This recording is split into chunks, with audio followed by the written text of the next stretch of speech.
Di masa depan yang jauh, dunia kita benar-benar berubah drastis karena portal misterius tiba-tiba muncul di seluruh penjuru bumi. Di balik portal ada wilayah misterius, dan di dalam dunionnya penuh jebakan yang menghalangi jalan. Belum lagi, ada monster-monster ganas dan barang-barang super misterius yang bisa kalian temukan di dalamnya. Contohnya nih, ramuan ajaib yang sanggup menyembuhkan segala jenis luka, atau tanduk naga yang jauh lebih keras dari berlian. Siapapun yang bisa mendapatkannya bakal berakhir kaya raya. Gara-gara inilah, fenomena kebangkitan pekerjaan dimulai. Fisik dan tenaga mereka otomatis meningkat drastis, plus mereka mulai menguasai jurus-jurus keren. Nah, di saat yang sama, mereka yang sukses pulang membawa harta karun dari dungeon langsung, dijuluki sebagai hunter. Akhirnya, sistem unik ini melahirkan siklus ekonomi baru yang berputar murni di sekitar dungeon. Siapa yang paling kuat? Pokoknya, siapapun yang sukses membangkitkan pekerjaan tingkat tinggi, otomatis dapat status, bergengsi, dan sangat dihormati.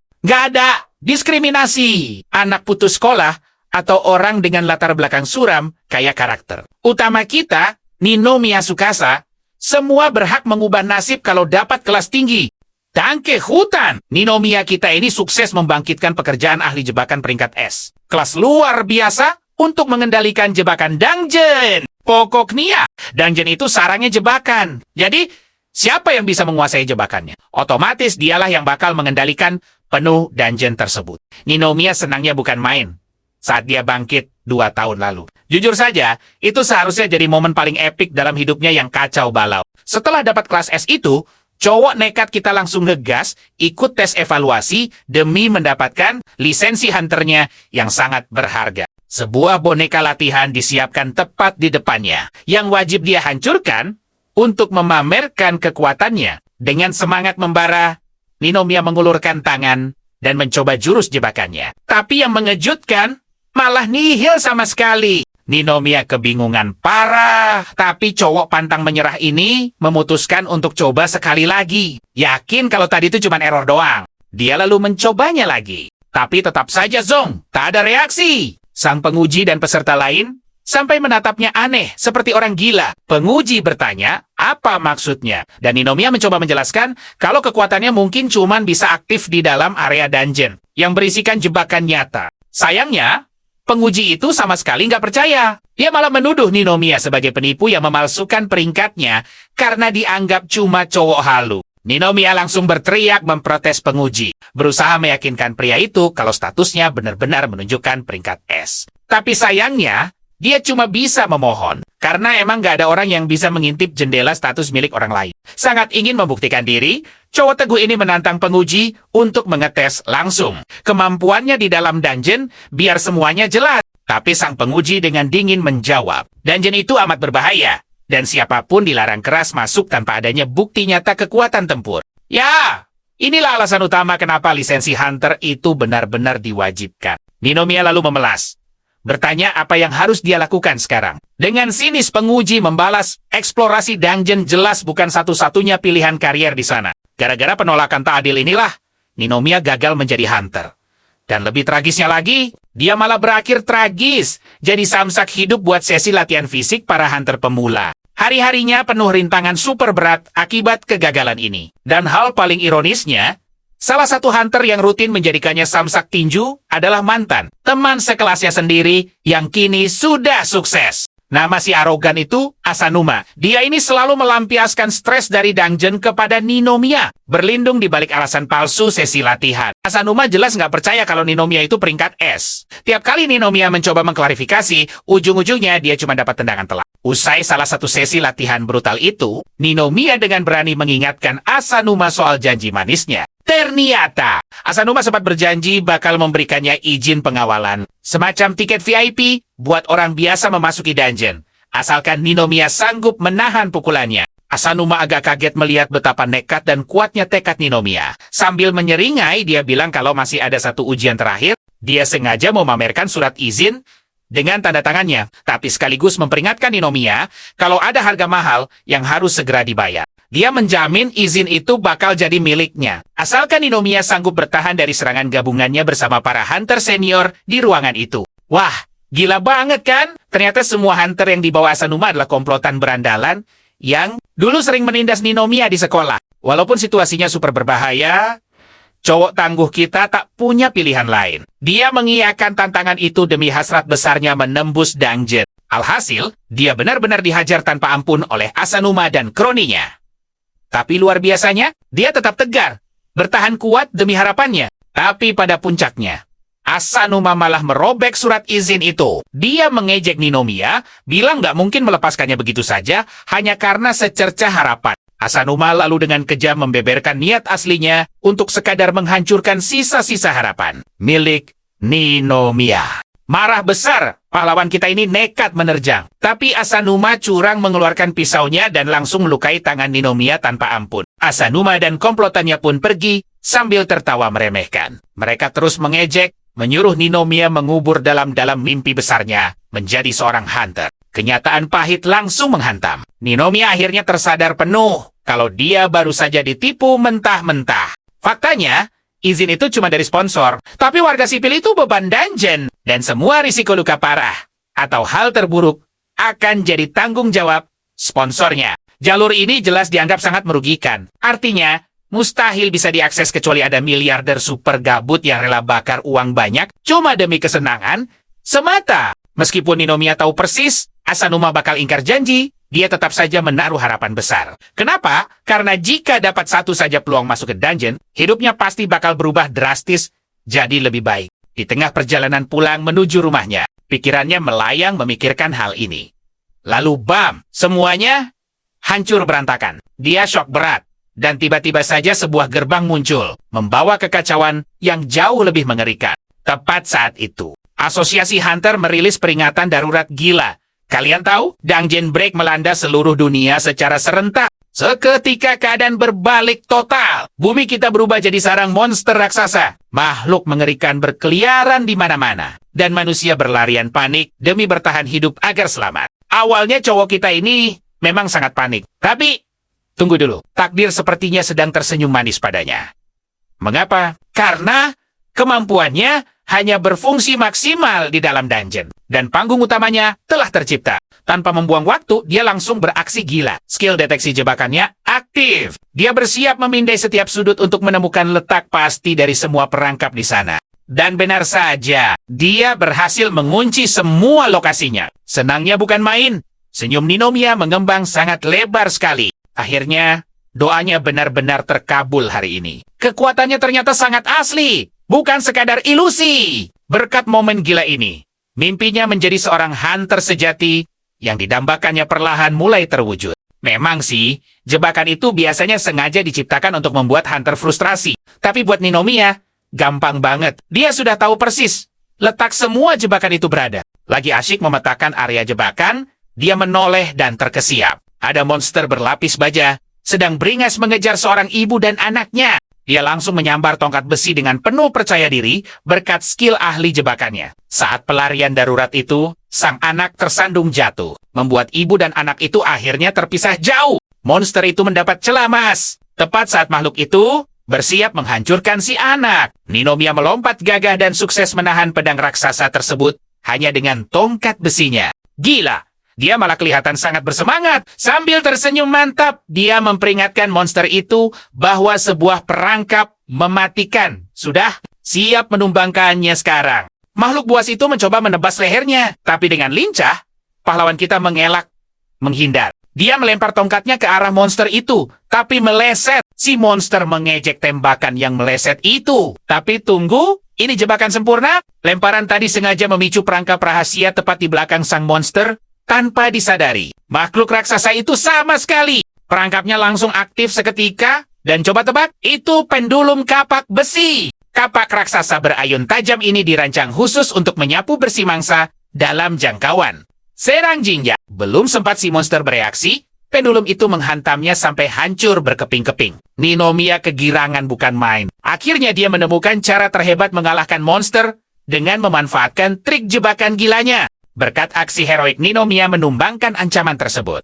Si bocah kecil sukses memeluk ibunya. Namun, tenang sebentar. Beberapa detik kemudian, segerombolan monster berbaju zirah malah bermunculan. Mustahil mengalahkan semuanya sendirian kan? Saat gerombolan itu menerjang maju, dia mengaktifkan skill andalannya. Tiba-tiba saja, batu besar jatuh dari langit dan langsung menggiling para monster itu sampai angkur lebur. Ternyata, skill luar biasa ini memungkinkannya memicu jebakan dari jarak jauh. Sayangnya, itu cukup menguras energi. Kemenangan telak ini sukses membuatnya naik 1 level. Dia juga menyadari bahwa semakin dia bergerak maju, makin banyak skill menakjubkan yang bisa dia kuasai. Jantungnya berdebar kencang penuh semangat. Ini dia, kesempatan emas untuk membuka seluruh potensi maksimal dari kelas ranking S luar biasa miliknya. Tiba-tiba, sekelompok orang yang sejak tadi bersembunyi melangkah keluar. Mereka menyaksikan sendiri aksi hebat pemuda kita ini. Mereka memuji keberaniannya setinggi langit. Sangat yakin bahwa dia hunter profesional. Mereka bertanya kemana harus berlindung. Ninomiya, jujur saja, dia bukan hunter resmi. Tapi dia berjanji bisa mencarikan area aman untuk mereka semua. Intinya, di setiap dungeon pasti selalu ada zona aman. Area khusus yang sama sekali tak punya jebakan dan bebas dari serangan monster. Akan tetapi, masalah tersulitnya adalah bagaimana menemukan lokasi persis area itu. Warga sipil itu mengingatkannya, ini sangat rumit, karena biasanya butuh tim spesialis khusus cuma untuk melacak zona aman tersebut. Tapi pemuda kita ini cuma tersenyum santai. Bukan masalah besar. Dia menyentuh tanah, mengalirkan energi untuk mengaktifkan radar pemindai yang mendeteksi setiap lokasi jebakan. Dengan trik cerdas ini, dia bisa melacak titik yang bersih dari jebakan, yang berarti zona super aman. Radar berhasil mendeteksinya. Dia menyuruh semua orang untuk segera mengikuti langkahnya. Karena tujuan utama mereka sekarang adalah Taman Higashiyama tercinta. Karena tidak punya pilihan untuk dipercaya, rombongan itu bergegas membuntuti Ninomiya. Dia sukses membawa mereka dengan selamat ke perlindungan tanpa ada monster satupun. Mereka bersorak kegirangan karena akhirnya selamat. Ibu dan anak tadi tak henti-hentinya berterima kasih tanpa pahlawan kita. Nasib mereka berdua pasti sudah berakhir tragis. Namun tepat di momen itu, siapa sangka Ninomiya malah menerobos kembali menuju bahaya. Insting ahlinya bicara, lokasi yang dipenuhi begitu banyak jebakan, mematikan secara otomatis, menyembunyikan sesuatu yang luar biasa berharga di sana. Sambil berlari menembus bahaya, dia terus tersenyum. Kira-kira harta epik apa di sana? Dia yakin banget ada item tersembunyi super kuat di sana. Kalau dapat, pasti bakal berguna banget. Pas Ninomiya hampir sampai, tiba-tiba terdengar suara yang super familiar di belakangnya. Ninomiya berbalik, dan jantungnya langsung copot. Sumpah, dia ketakutan setengah mati pas sadar ternyata si mengerikan Asanuma berhasil melacaknya. Asanuma nyadar nih kalau targetnya panik. Dia langsung nanya, "Santai Bengget, apa Ninomiya juga lagi sembunyi dari monster? Makanya nyasar ke tempat sepi begini." Tapi tiba-tiba, Asanuma melesat maju bawa tongkat besinya, siap banget buat menghantam kepala Ninomiya tanpa ampun. Untung Ninomiya gesit. Dia berhasil menghindari serangan pertama itu, dan langsung teriak. Nanyain orang ini sebenarnya lagi ngapain sih? Dia ngingetin Asanuma, "Woi, kita ini lagi di tengah krisis. Jelas bukan waktunya buat cari ribut sesama manusia." Tapi Asanuma mana peduli. Dia bilang, dunia ini udah hancur berantakan, jadi sekarang hukum rimba yang berlaku, siapa kuat, dia menang. Gila. Asanuma bilang, dia sekarang bebas menghabisi siapa aja yang bikin dia kesal. Karena ya, yang punya kekuatan itu rajanya. Logikanya udah makin parah. Asanuma malah penasaran. Apa mengalahkan manusia bakal menaikkan levelnya juga? Fix.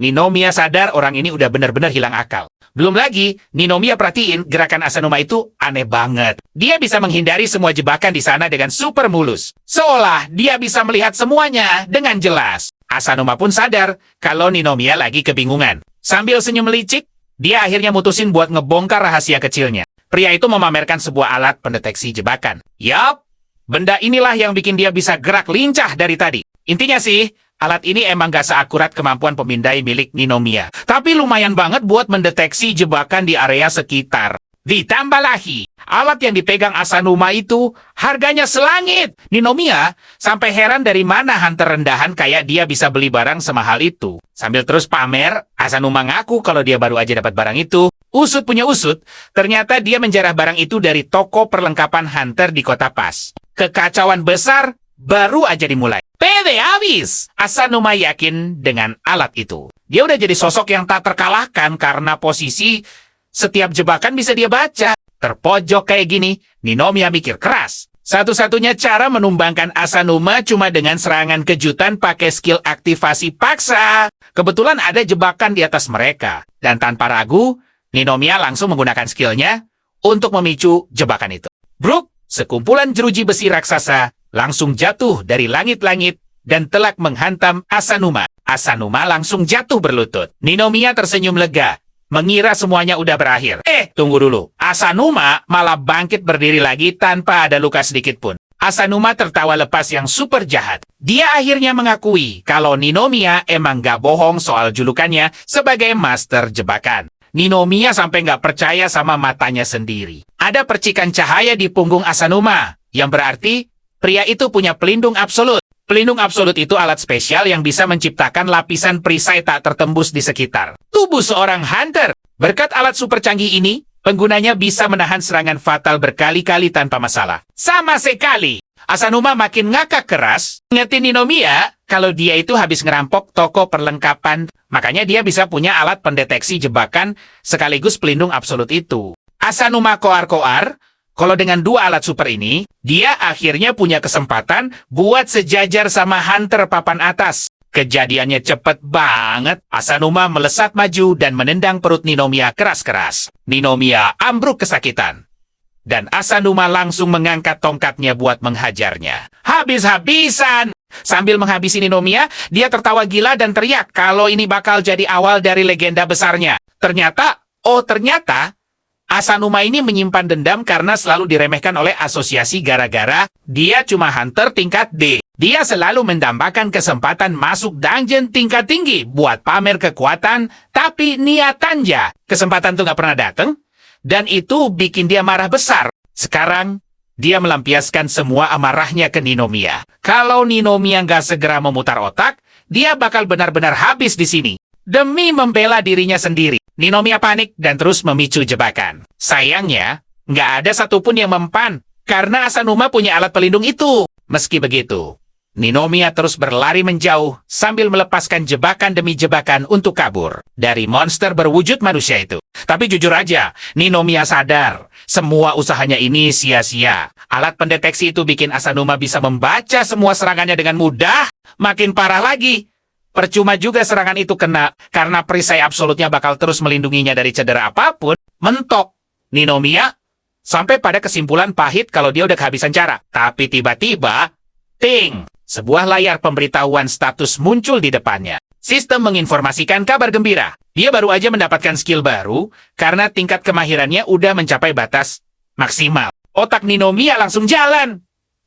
Ternyata terus-terusan memakai teknik yang sama berulang kali sukses bikin dia berevolusi dan dapat skill ini. Dia pun membuka skill baru itu. Dan ternyata, penciptaan jebakan. Wow, ini skill yang pakai mana buat menghasilkan jebakan baru dari ketiadaan. Yes, dengan kekuatan baru ini, Ninomiya yakin banget keadaan bakal berbalik. Dan dia punya peluang besar mengalahkan Asanuma. Tanpa buang waktu, Ninomiya langsung pasang kuda-kuda sempurna buat meluncurkan skill barunya. Sementara itu, Asanuma malah kesal melihat Ninomiya berdiri dengan gaya aneh. Ninomiya tersenyum sinis. Bersiaplah, ucapnya santai. Benar-benar ingin memamerkan kekuatan mengerikan dari skill aslinya. Boom! Skill baru aktif, dan dari ruang hampa, sebuah batang kayu raksasa mendadak muncul tepat di depan Asanuma. Dia panik abis dari mana coba datangnya jebakan gila ini. Belum sempat kedip, kayu itu langsung menghantamnya keras, menerbangkannya ke belakang. Ninomiya, dia tersenyum lebar. Rencana dan skill barunya benar-benar bekerja dengan sangat sempurna. Dia kegirangan dengan kekuatan luar biasa ini. Kemenangan jelas sudah pasti di tangan. Tanpa ragu, dia memicu jebakannya sekali lagi. Dan begitu melihatnya, Asanuma langsung berteriak histeris. Ketakutan setengah mati. Otaknya buntu. Bagaimana bisa pecundang seperti Ninomiya memunculkan jebakan entah dari mana? Santai saja. Ninomiya berjalan mendekat. Kita beda level, ejeknya. Jelas saja, dia itu bukan petarung biasa, melainkan seorang trap master dengan kelas peringkat S. Buat membuktikan sejauh apa perbedaan kekuatan mereka, Ninomiya kembali mengaktifkan skillnya, dan, tiba-tiba ada sesuatu yang meluncur jatuh dari atas. Asanuma langsung melindungi kepalanya. Gemetar ketakutan. Tapi pas barangnya jatuh, ternyata cuman ember kayu biasa. Boro-boro sakit. Lecet sedikit pun sama sekali tidak. Asanuma melongo bingung, tapi Ninomiya langsung sadar. Oh, ternyata energi sihirnya yang sekarang masih terlalu kecil untuk bisa menciptakan barang-barang yang super besar. Intinya sederhana. Kalau mau bikin serangan skala raksasa yang epik, dia butuh pasokan energi sihir yang jauh lebih besar. Sesuai tebakan, Asanuma langsung ngakak meremehkan. Cuma ember. Ini doang hasil maksimal dari kekuatan sampahmu itu. Ledeknya dengan sangat sombong, merasa di atas angin, karena cuma begini doang. Asanuma super yakin, dia sama sekali tak perlu takut. Tapi Ninomiya menyeringai dingin. Itu cuma pengalih perhatian, bisiknya pelan. Terus, dia menyuruh lawannya itu buat nunduk dan melihat baik-baik apa yang ada di bawah kakinya. Jengging! Barulah Asanuma sadar. Ninomiya ternyata sudah menipunya mentah-mentah buat masuk ke dalam area jebakan yang sejak awal. Memang sudah disiapkan di sana. Belum sempat dia kabur, sebuah gergaji mesin melesat keluar dari tanah. Menyerangnya dengan super cepat. Dia menjerit panik. Tapi untung saja, perisai pelindung yang menyelimuti tubuhnya masih sangat kuat menahan gergaji tajam itu. Agar tidak menembus, Asanuma buru-buru lompat menjauh. Tapi baru sedetik mau napas, jebakan lain muncul dari belakang. Hujan jarum melesat lurus ke arahnya, bikin dia terpaksa lari pontang-panting demi menghindari serangan. Dan tebak! Apa? Yep, tanpa sadar dia malah menginjak jebakan lainnya lagi. Terpaksa deh, dia lari ke sana kemari bagi orang gila. Dia sadar betul. Kalau terus-terusan kena jebakan begini, pelindung tak kasat matanya bakal hancur lebur sebentar lagi. Pas dia pikir sudah aman, zap! Serangan petir menyambar deras dari langit-langit. Sambaran ini telak mengenai Asanuma, dan seketika itu juga dia tahu, daya tahannya benar-benar sudah mencapai batas akhir. Dia sadar betul, satu hantaman lagi saja, pasti akan langsung membuatnya tumbang tak berdaya. Pikirannya belum selesai memproses, dia sadar kakinya memijak jebakan yang baru lagi.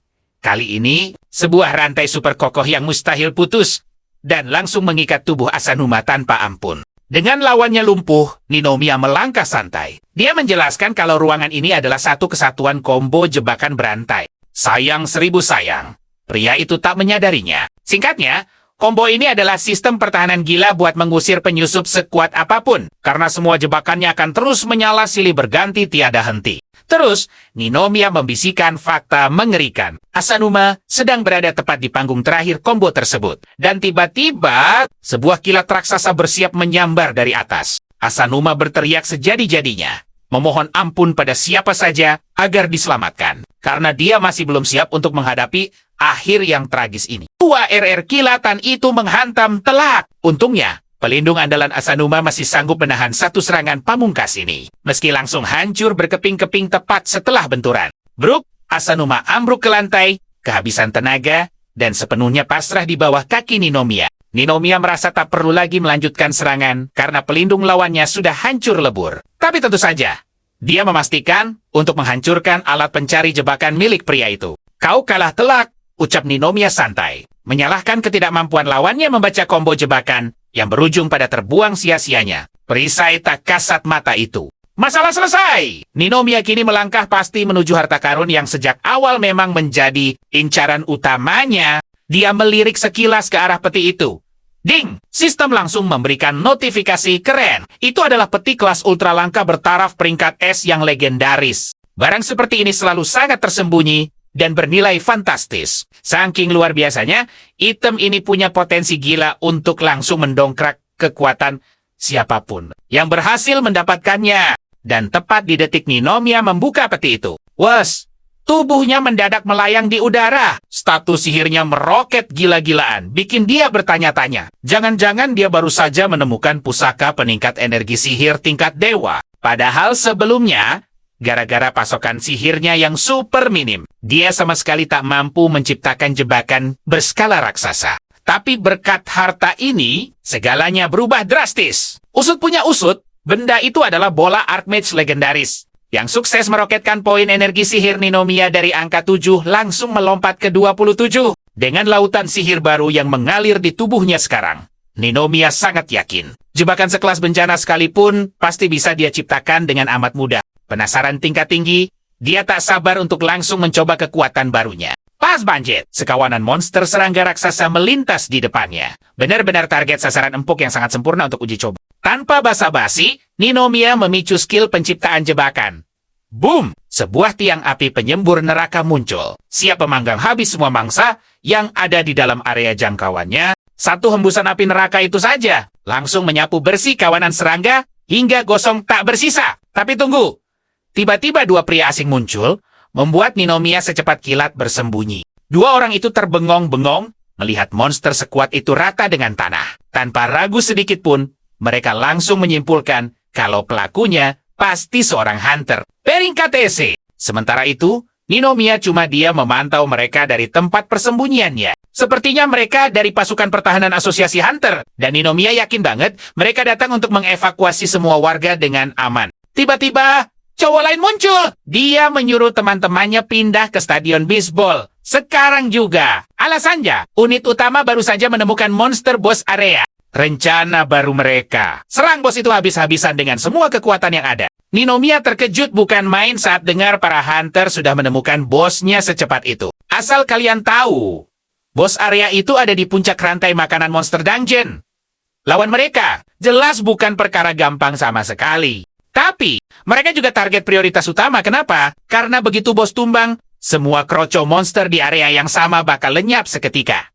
Boom! Seluruh area itu langsung jadi zona aman 100%. Jiwa petualangnya langsung meronta-ronta. Ninomiya sangat bersemangat dan memutuskan dia wajib banget melihatnya langsung. Sementara itu, di area bos, para hunter belum bertemu bosnya sama sekali. Tapi jujur saja, monster kroco di sana sudah bikin mereka kerepotan setengah mati. Beberapa saat kemudian, sang bos monster akhirnya muncul. Dan tebak cara dia menyapa, tembakan sinar panas yang luar biasa destruktif. Pemimpin tim hunter langsung berteriak panik. Dia menyuruh semua rekannya segera mengosongkan stadion. Karena bos raksasa itu mulai masuk. Nahasnya, sang kapten sedang apes. Runtuhan batu dari serangan monster itu menjebaknya. Dan dia pun gugur seketika di tempat. Salah satu hunter wanita di sana langsung putus asa. Dia sadar betul mereka semua akan tamat karena monster ini ada di level yang jauh berbeda. Di sisi lain, Ninomiya sedang berlari kencang menuju stadion. Dia tampak sangat antusias untuk melawan monster itu. Karena dia sudah menyiapkan kejutan jebakan. Cowok ini benar-benar bertekad menumbangkan sang bos. Karena apa? Karena kemenangan ini bakal mengakhiri semua kekacauan di area tersebut selamanya. Pertempuran di dalam semakin memanas. Tim artileri menembakkan semua amunisi yang mereka punya ke arah monster itu. Berharap bisa menundukkannya. Serangan beruntun itu menghasilkan ledakan yang super dahsyat. Para hunter pun mulai sedikit lega, mengira monster itu sudah berhasil dikalahkan. Tapi sayang sekali, saat asapnya menipis, bos monster itu masih berdiri tegak tanpa goresan. Ternyata monster gila ini punya skill regenerasi otomatis. Kemampuan itu langsung menyembuhkan luka kecil apapun dalam sekejap mata.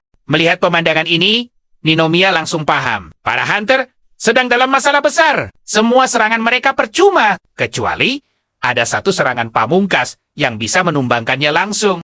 Memang sih, perisai tak kasat mata milik Asanuma sebelumnya sangat menyebalkan untuk dilawan. Tapi bagi Ninomiya, kemampuan regenerasi monster ini jauh lebih merepotkan. Kenapa? Karena akumulasi damage sama sekali tidak berlaku padanya. Meskipun begitu, Ninomiya tetap sangat percaya diri. Dia yakin 100% bisa menumbangkan monster itu. Ini bukan lawan yang mustahil baginya. Saat Ninomiya sedang menyusun rencana, hunter wanita tadi tiba-tiba berteriak kencang, mencoba memancing perhatian monster raksasa itu. Walaupun kakinya gemetar ketakutan, dia nekat menjadikan dirinya sebagai umpan. Semua demi memberi waktu bagi teman-temannya untuk melarikan diri dengan aman. Tapi monster ini tidak suka main-main. Tanpa basa-basi, dia langsung menembakkan sinar panas super mematikan tepat ke arahnya. Melihat itu, hunter wanita ini merasa semuanya sudah berakhir. Dia pun memejamkan matanya rapat-rapat, pasrah, menunggu nasib buruk yang akan datang. Tapi tunggu, saat matanya terbuka, dia sangat terkejut. Ada Ninomiya di sana, membopong tubuhnya dengan gaya ala satria, menyelamatkan putri. Cewek itu langsung melihat sekelilingnya yang kini aman, dan dengan panik bertanya di mana mereka berada sekarang. Ninomiya santai menjawab. Dia menggunakan jebakan sihir teleportasi tepat sebelum sinar itu. Mengenainya, asal tahu saja jebakan ini, biasanya muncul mendadak di dungeon dan memindahkan targetnya. Memang, jebakan ini terkenal sangat merepotkan. Tapi, kalau digunakan oleh ahlinya, ini jadi alat penyelamatan darurat yang luar biasa, persis seperti aksi Ninomiya barusan. Singkatnya, Ini cara paling genius dan efektif untuk memanfaatkan jebakan non-serangan. Hunter wanita itu tercengang dan bingung bukan main. Dia pun menatap Ninomiya dan bertanya, "Sebenarnya siapa cowok hebat ini?" Ninomiya tersenyum dan bilang dia ingin sekali menjelaskannya sekarang. Tapi sayang, waktunya benar-benar tidak banyak. Cowok itu bersiap pergi, tapi dia menyuruh hunter wanita ini melapor ke rekan-rekannya. Pesannya, Ninomiya akan maju melawan bos monster itu sendirian. Rencana gilanya adalah menggiring monster itu masuk ke dalam kota. Mendengar ini, sang hunter jelas langsung protes keras. Dia membantah keras karena timnya sengaja memancing monster itu menjauh demi mencegah para warga menjadi korban. Tapi Ninomiya dengan tenang membalas, evakuasi di kota sudah selesai 100%. Artinya, kota itu sekarang sudah resmi menjadi arena pertarungan bebas. Tanpa buang waktu lagi, Ninomiya langsung berlari melesat pergi. Dia meninggalkan hunter wanita itu yang masih melongo kebingungan di sana. Sementara itu di arena utama, para hunter masih babak belur mencoba menumbangkan bos raksasa itu. Akibat skill pemulihannya yang gila, mereka semua ketakutan, berpikir mungkin ini akhir riwayat mereka. Tapi tiba-tiba, sebuah baskom cuci jatuh tepat di atas kepala monster bos itu. Momen komedi yang luar biasa. Menjatuhkan baskom adalah bentuk ejekan mutlak. Dan tentu saja, Ninomiya pelakunya demi memancing emosi monster itu. Ninomiya mengejeknya terang-terangan. Dia menantang monster itu, mengejarnya jika memang dia bos sungguhan. Terprovokasi sang bos langsung menyiapkan sinar panas untuk memanggang Ninomiya. Hidup! Para hunter lain sampai melotot panik melihat aksi nekat ini. Ninomiya benar-benar memancing monster buas itu untuk mengamuk tanpa kendali. Tapi luar biasa dengan gerakan super lincah. Ninomiya menghindari serangan mematikan itu dengan mudah, membuat semua hunter di sana terdiam kaget.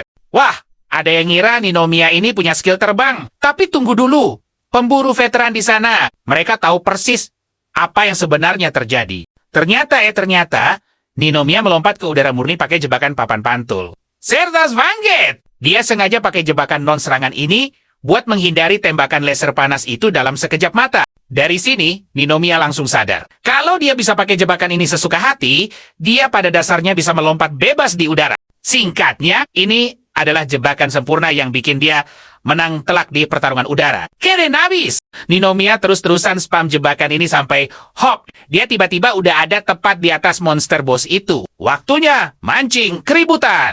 Begitu si bos monster ini kepancing, Ninomiya langsung tancap gas ke arah kota. Tujuannya, bikin monster itu ngejar dia dan masuk perangkap super gila yang udah dia siapkan dari awal. Dan tebak! Sesuai rencana, monster bos raksasa itu ngejar Ninomiya tanpa ampun. Bener-bener nggak mau lepas. Para pemburu lain langsung panik dan ngasih info lewat radio. Monsternya udah ngamuk brutal. Dan parahnya lagi, arahnya lurus menuju gardu listrik pusat. Jantung berdebar keras. Di satu titik monster gila itu nyaris banget nangkep Ninomiya. Tapi untung aja cowok ini cerdik. Dia langsung aktifin jebakan warpe di detik-detik terakhir buat ngehindar. Sukses lolos dari bahaya fatal. Ninomiya senyum puas karena berhasil mancing monster ini lumayan jauh. Tapi tugasnya belum selesai, dia harus bawa si bos ini tepat ke lokasi jebakan utamanya. Begitu sampai di lokasi, Ninomiya siap ngasih kejutan paling epik buat si monster. Langkah pertama, dia keluarin rantai raksasa yang super kuat buat ngunci pergerakan monster itu. Gak bisa kabur deh. Begitu targetnya kekunci rapat, bam! Ninomiya langsung ngehajar pakai pendulum kapak besi raksasa. Bikin monster itu teriak kesakitan parah. Oh, dia nggak berhenti sampai di situ dong. Ninomiya lanjut keluarin gergaji mesin raksasa yang berputar cepat buat nebas monster raksasa ini. Ninomiya sama sekali nggak kaget waktu lihat monster itu masih bisa bertahan. Padahal ya, semua combo jebakan tadi itu harusnya bisa bikin musuh hancur seketika loh. Dia tahu betul bos yang satu ini levelnya beda jauh dari monster biasa. Buat numbangin monster ini, jelas butuh sesuatu yang jauh lebih gila dan di luar nalar. Hujan serangan terus berlanjut. Ninomiya jatuhin bongkahan batu raksasa bertubi-tubi dari atas. Dan parahnya lagi, dia gabungin itu sama semburan api super panas. Ninomiya bener-bener nikmatin momen ini. Sambil senyum sinis, dia malah ngeledek si bos monster. Nanya apa dia lagi asyik main-main. Sabar Shewis. Berkat combo hujan batu dan lautan api itu, si monster raksasa benar-benar terpojok parah. Sampai akhirnya, dia terpaksa terbang tinggi ke udara buat kabur. Tapi tunggu dulu. Ninomiya udah baca pergerakan ini dari awal. Dia emang sengaja masang jebakan di atas sana. Pas monster itu sampai di titik buta, klik! Jebakan utama aktif. Jedar. Tombak petir raksasa tiba-tiba muncul dari atas awan dan langsung menusuk telak menembus tubuh si monster. Usut punya usut, tombak petir ini bukan jebakan biasa loh. Ini adalah jebakan tipe serangan dengan skala paling masif di seluruh area itu. Dan hebatnya, Ninomiya udah tahu soal ini dari awal banget. Tepat pas dia pakai skill deteksi jebakannya sesaat setelah dungeon itu jebol, instingnya emang tajam. Dengan tombak petir masih menancap kuat, monster itu ngamuk sejadi-jadinya nahan sakit. Dia nyoba nyerang Ninomiya dengan sisa tenaganya, tapi Ninomiya melompat santai pakai papan pantul. Kejutan belum selesai, kawan. Ninomiya ternyata nyimpen kartu as terakhir. Dia kembali panggil kapak besi buat ngancurin menara listrik di dekat sana. Memicu lonjakan energi yang gila-gilaan. Ternyata, tombak petir yang masih nancep di tubuh monster itu, itu 100% bagian dari rencana jenius Ninomiya. Tombak petir itu langsung bereaksi sama lonjakan listrik dari menara tadi. Hasilnya, boom! Sebuah serangan kombinasi super dahsyat yang level kekuatannya cukup buat ngancurin monster kelas boss. Monster itu mengaum nahan sakit luar biasa. Kalian bisa bayangin aja, aliran listrik tegangan tinggi langsung mengalir deras ngelewatin seluruh tubuh monster malang itu. Pada dasarnya, tubuh monster raksasa itu berubah jadi konduktor listrik hidup, sampai akhirnya hangus total terbakar jadi arang.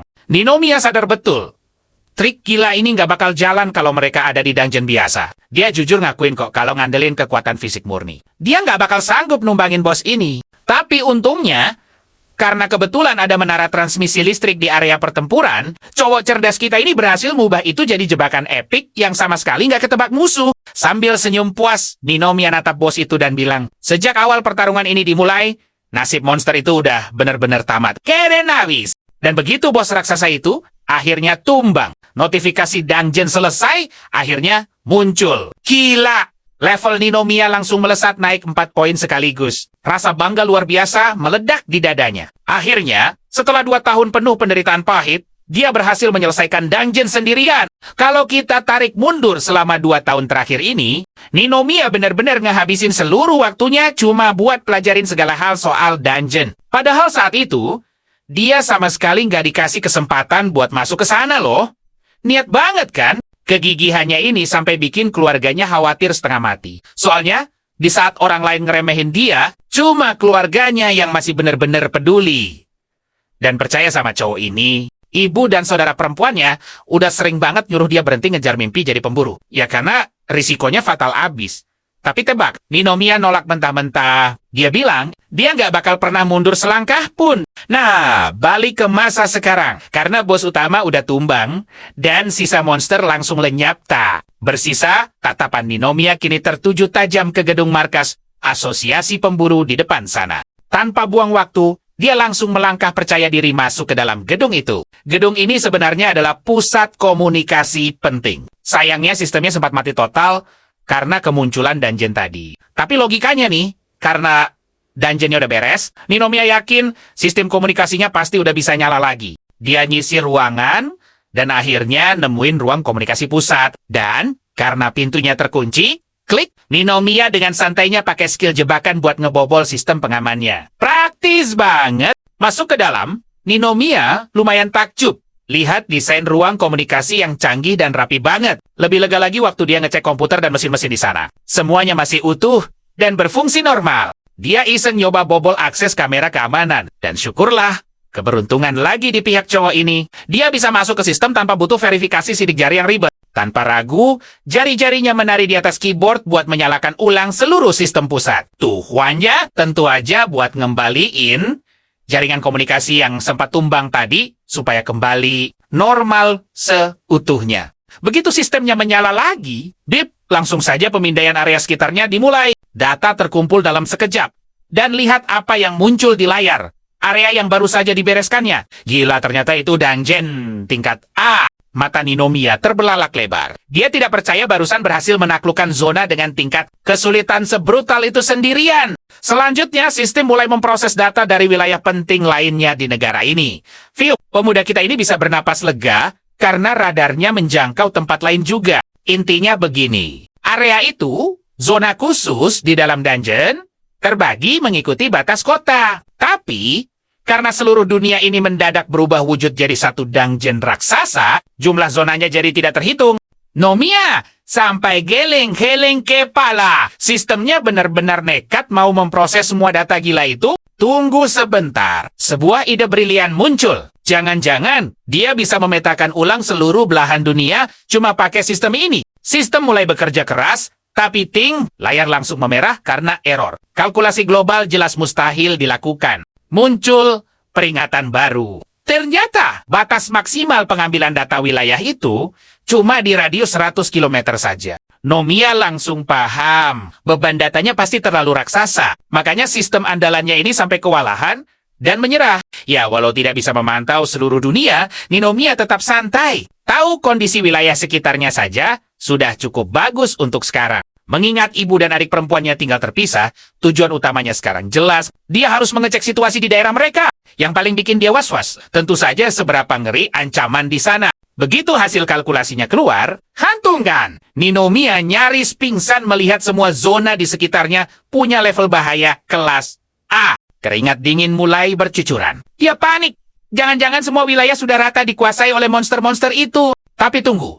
Dia menatap layar itu lebih teliti. Status areanya ternyata masih aktif. Itu artinya, umat manusia belum kalah di sana. Beban di pundaknya sedikit terangkat. Beberapa area malah sudah berhasil ditaklukkan, dan jaringan komunikasi mulai pulih. Pemuda ini benar-benar takjub. Ternyata, di luar sana, masih banyak hunter tangguh yang menyapu bersih zona-zona berbahaya itu satu persatu. Oke. Kembali fokus. Keselamatan keluarganya adalah prioritas utama. Target pantauan pertama, distrik Sugidatu, tempat ibunya tinggal sekarang. Syukurlah areanya sudah aman terkendali, dan sinyal internet sudah menyala terang. Tanpa buang waktu, dia langsung meraih ponselnya dan buru-buru menekan nomor ibunya. Kumohon, angkatlah. Yes, tersambung. Nomia langsung menanyakan keadaannya. Ibunya membalas santai, mengabarkan kalau seorang hunter muncul tepat waktu dan membereskan semuanya. Ibunya ganti bertanya soal kondisinya. Dan Ninomiya meyakinkan kalau dia baik-baik saja. Tapi, bagaimana dengan Shiori? Dia langsung bertanya, apa adiknya itu bisa dihubungi? Sang ibu mendesah pelan. Telepon Shiori sempat masuk sekali, tapi langsung terputus total karena gangguan sinyal misterius. Sebelum menutup telepon, Ninomiya memberi peringatan tegas. Ibunya harus tetap aman.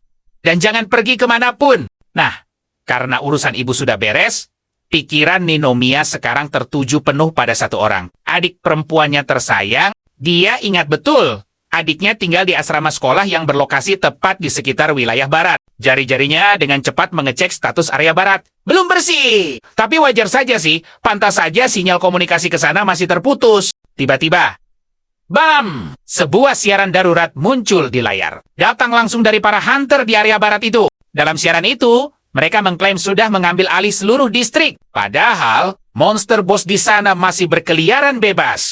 Lewat sebuah rekaman video, para hunter itu nekat mendeklarasikan kemerdekaan dari dunia luar. Mereka menyebut warga wilayah barat sekarang punya kedaulatan sendiri. Mata Ninomiya terbelalak, tidak percaya. Adiknya benar-benar terjebak di zona gila itu. Tiba-tiba suara langkah kaki mendekat ke pintunya. Gawat. Untuk menghindari deteksi, dia langsung mengaktifkan skill perangkapnya. Dalam sekejap mata, wish, Ninomiya melesat ke atap gedung. Menggunakan efek ajaib dari skill lompatan kebingungannya. Lolos dengan gaya. Dia lega, bisa kabur tepat waktu, tapi alarm bahaya menyala, mana miliknya terkuras habis. Perangkap sampah tadi jelas. Jadi batas maksimalnya sekarang. Dia ingat kalau orb sebelumnya mendongkrak status sihirnya. Yang berarti kapasitas energinya seharusnya sudah ikut bertambah. Sudah jadi rahasia umum. Membuat perangkap beruntun itu sangat rakus energi. Dan karena pertarungan gila melawan bos tadi, sisa mana miliknya benar-benar nyaris kosong. Keputusannya sudah bulat, pemuda ini harus cepat naik level dan memperbesar wadah mananya. Tidak ada pilihan lain. Tepat saat itu, layar ponselnya berkedip. Telepon dari adiknya. Dia berdoa keras semoga gadis ceria itu baik-baik saja di sana. Ia cepat-cepat mengangkatnya. Tapi suara statis membuat panggilannya berantakan. Ninomiya setengah berteriak menanyakan keadaannya. Shiori membalas dengan tangguh. Menyuruh kakaknya tenang karena dia berada di tempat yang aman. Tapi, belum sempat kalimatnya selesai. Klik. Panggilannya terputus begitu saja. Otak Ninomiya langsung buntu. Bagaimana mungkin? Area itu jelas-jelas belum aman, tapi adiknya sangat yakin kalau dia terlindungi. Ditambah lagi, deklarasi kemerdekaan para hunter tadi sungguh memancing firasat buruk. Sesuatu yang gila sedang terjadi. Melihat semua kekacauan ini, Nomiya sadar betul, membiarkan adiknya tanpa pengawasan, itu keputusan yang sangat konyol. Dia harus turun tangan dan memastikan sendiri keselamatan adiknya tersayang. Tapi, tunggu dulu. Untuk melakukan aksi heroik ini, dia wajib banget mengisi ulang mananya. Gak pakai lama, dia diam-diam menyusup ke pusat evakuasi milik para hunter. Target utamanya, tentu saja, mengambil beberapa ramuan pemulih mana. Toh, barang ini nantinya juga dibagikan ke para hunter kan? Jadi Ninomiya merasa sah-sah saja meminjamnya sebentar. Lagi pula, dia janji bakal bekerja super keras untuk membayarnya nanti. Gluk, gluk, gluk. Ramuan diteguk habis, dan wow, mananya langsung penuh kembali. Ninomiya tersenyum lega karena masalah energi akhirnya teratasi. Masalahnya sekarang, dia masih harus menempuh perjalanan jauh dari pusat kota menuju ke area distrik barat. Jauh banget, bro. Nah, rute ke sana itu nggak gampang. Dia harus melewati 2 zona berbahaya, yaitu distrik Kowabi dan juga distrik Ie. Paranja lagi setewake. Kedua area ini masih belum steril dari ancaman. Sudah pasti, perjalanan ini bakal penuh dengan pertarungan epik melawan monster. Tapi mau bagaimana lagi? Dia tidak punya pilihan. Meski tekadnya bulat, ada sedikit keraguan. Apa level kekuatan yang sekarang cukup buat menaklukkan 2 zona berbahaya itu? Bakal gawat banget kalau dia harus maju sendirian melawan bos monster lagi. Kenapa? Karena cadangan mananya bisa-bisa langsung habis tak tersisa di tengah pertarungan. Untuk mencegah skenario buruk itu, Ninomiya mengambil keputusan tegas. Dia harus meningkatkan kapasitas mananya sekarang juga. Strateginya sudah jelas. Dia bakal terus maju menerobos ke depan, sambil terus menaikkan level kemampuannya tanpa henti. Dan begitulah akhirnya, Ninomiya resmi memulai misi perdananya sebagai seorang hunter tangguh. Target pertamanya, menjelajahi Dangje. Fakta mengejutkan pun terungkap. Ternyata monster bisa nyasar dari zona bahaya ke area yang sudah aman.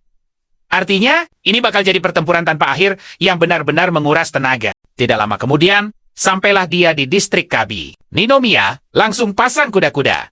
Siap siaga, karena ancaman bisa muncul kapan saja. Tunggu dulu. Tiba-tiba saja, dia berpapasan dengan 2 pria mencurigakan yang kelihatannya seperti hunter. Kedua orang itu langsung menghampiri Ninomiya. Mereka bertanya santai, mencari item langka, dengan alasan persiapan melawan monster di depan sana. Padahal, mereka tidak bawa apa-apa. Dengan sangat tenang, Ninomiya menjawab kalau dia tidak bawa apa-apa. Dan boom! Sedetik kemudian, salah satu dari mereka langsung mengeluarkan senjata cakar tajamnya. 2 preman itu tersenyum licik. Intinya, mereka berniat merampas semua barang bawaan Ninomiya dengan paksa. Wish! Serangan mendadak datang, dan Ninomiya nyaris saja terkena tebasan cakar itu. Lolos dari situasi fatal tersebut, dia langsung sadar, ini bukan hunter, tapi murni bandit jalanan. 2 penjahat itu nekat maju lagi. Tapi sorry ya, Ninomiya sudah siap. Dia mengaktifkan jebakan andalannya, menjatuhkan sebuah beban raksasa yang langsung mengunci mereka berdua. Dengan kedua preman itu tak berdaya, Ninomiya kini harus mengambil keputusan tegas. Apakah dia akan mengakhiri mereka sekarang juga atau tidak? Dia jujur penasaran. Apa mengalahkan manusia bakal memberinya poin pengalaman berharga layaknya melawan monster? Karena peluangnya sama sekali tidak nol, dia langsung menyadari satu hal penting. Mulai detik ini, dia wajib ekstra waspada terhadap hunter yang membelot. Tapi hatinya sudah mantap. Ninomiya memutuskan bahwa target buruan utamanya hanyalah monster, bukan sesama manusia. Untuk menjalankan misinya, dia punya rencana brilian yang siap diuji coba. Beberapa waktu berlalu, dan Ninomiya berhasil menemukan sekumpulan monster yang sedang membuat kekacauan parah di area tersebut. Perhatian mereka harus dialihkan. Ninomiya memakai boneka peluit ajaibnya. Bunyi nyaring dari benda ini ampuh banget buat memancing para monster untuk mendekat. Benar saja, sesuai rencana, para monster di sekitar situ langsung berkerumun mendatangi boneka tersebut. Sayangnya, Ninomiya kurang puas. Yang datang cuma 4 ekor. Jumlah segitu jelas belum cukup buat rencana epik yang ada di kepalanya. Tapi, ya sudahlah. Dia tetap mengaktifkan kurungan jebakannya dan mengunci mereka berempat di dalam. Nah, dengan target yang sudah terkurung rapi, inilah momen sempurna buat menguji kehebatan jurus barunya. Dia langsung memakai jurus cermin pengganda. Ini bukan cermin biasa, kawan. Benda ini bisa memantulkan dan melipat gandakan jumlah monster. Normalnya sih, jebakan ini berisiko sangat tinggi. Tapi karena posisi monsternya sudah terkurung rapat, ini jadi kesempatan emas buat Ninomiya mengeksekusi rencana gila miliknya. Sesuai harapan, monster-monster di dalam kurungan itu terus membelah diri menjadi semakin banyak. Bukannya langsung serang, Ninomiya malah santai menunggu sampai kurungan itu sesak penuh. Alasannya simpel banget. Semakin banyak monster yang dia tumbangkan, semakin melimpah juga poin pengalamannya. Rencana Ninomiya benar-benar cerdas. Dia mau menyapu bersih semuanya dalam satu serangan telak demi meningkatkan level kekuatannya. Begitu isi kurungannya meledak penuh sesuai ekspektasi, bam! Dia langsung mengaktifkan jurus beban bencananya yang super mematikan. Sebuah beban raksasa mendadak muncul, menghantam keras, dan melenyapkan eksistensi semua monster itu tanpa sisa. Ninomiya tersenyum bangga dengan ide jeniusnya ini. Dia bahkan menamai kurungan itu sebagai kotak pengalaman. Karena alat ini sukses membuatnya menumbangkan ratusan monster sekaligus dengan sangat epik. Hasilnya, benar-benar di luar nalar. Kenaikan level yang dia dapatkan sungguh fantastis. Dan asiknya lagi, dia berhasil membuka satu jurus baru dari proses gila tersebut. Jurus baru ini bernama Dominasi Jebakan. Kekuatannya bisa bikin Ninomiya mengendalikan penuh monster yang sudah terperangkap. Mata Ninomiya langsung berbinar kegirangan melihat fakta ini. Kalau dipikir-pikir, itu berarti dia bisa menjadikan monster sebagai sekutu andalannya. Sumpah, kekuatan ini sih terlalu overpower. Kebetulan banget, tiba-tiba matanya menangkap satu monster yang entah bagaimana selamat dari serangan tadi. Tanpa ragu, dia memutuskan buat langsung menguji kekuatan barunya. Dia menembakkan jurus itu ke arah monster yang terluka. Tapi anehnya, sihir tersebut malah terpental balik. Sukses bikin dia terkejut. Awalnya sih, dia kebingungan banget. Namun sedetik kemudian, dia sadar. Ternyata jurus ini cuma bisa bekerja pada monster tipe jebakan. Intinya, targetnya harus monster yang berhubungan langsung dengan elemen jebakan. Bukan monster liar biasa seperti yang barusan Ninomiya jadikan kelinci percobaan. Berhubung monster malang itu sudah tidak berguna lagi baginya, Ninomiya langsung mengayunkan pedang pamungkasnya dan menuntaskan perlawanan dengan satu tebasan. Oke, waktunya beraksi. Ninomiya memutuskan ini saat yang tepat untuk memindai area dan lanjut mencari lokasi adiknya. Dia menempelkan tangannya ke tanah dan wes gelombang pelacaknya menyapu seluruh area. Tiba-tiba, dia menemukan satu zona padat jebakan. Artinya, pasti ada barang berharga di sana. Setelah diamati lebih teliti, tebak apa itu? Sebuah bangunan museum rahasia. Tapi tunggu.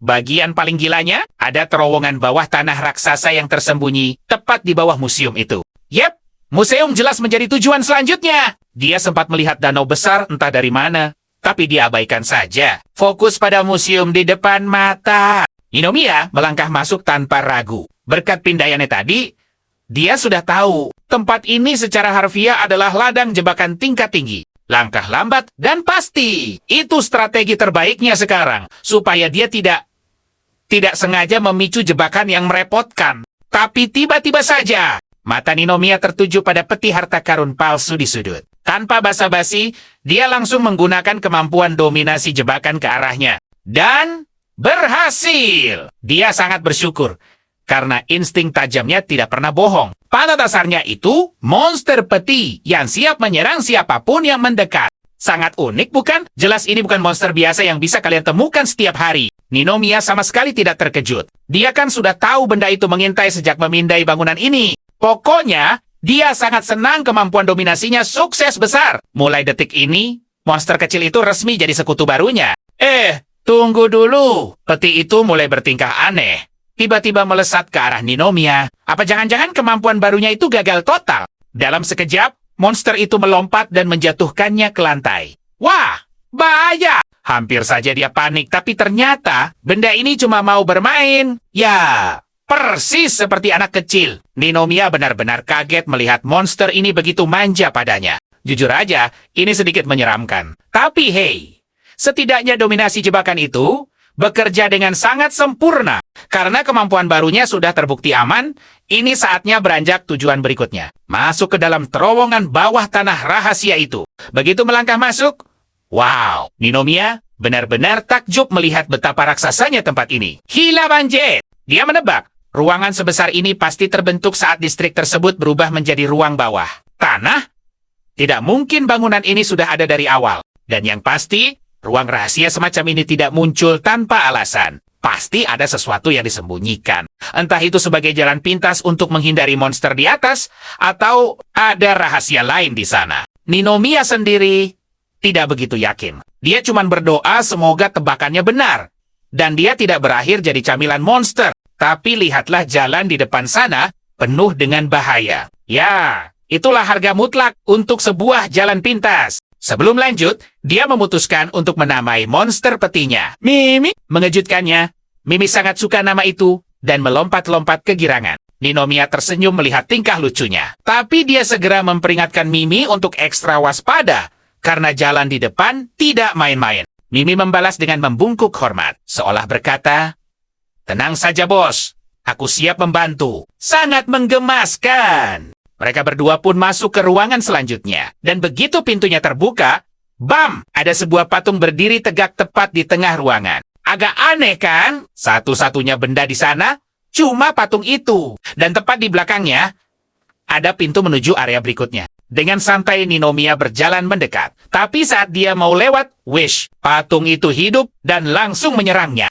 Refleks kilat, Ninomiya berhasil memunculkan dinding batu tepat pada waktunya. Menyelamatkan kepalanya dari serangan fatal, sebenarnya Ninomiya sudah curiga sejak awal. Benda itu pasti monster jebakan yang sedang menyamar. Itu adalah patung perunggu yang berubah jadi monster kalau kalian mendekat. Pindaiannya tadi sudah memperingatkan ada monster berbahaya di dalam sana. Karena dominasinya tidak mempan pada benda mati, Ninomiya sengaja mendekat. Dia memancingnya berubah wujud. Sangat cerdas. Nah, sekarang patung itu sudah bangkit sepenuhnya. Dan dia mengincar Ninomiya tanpa ampun sedikit pun.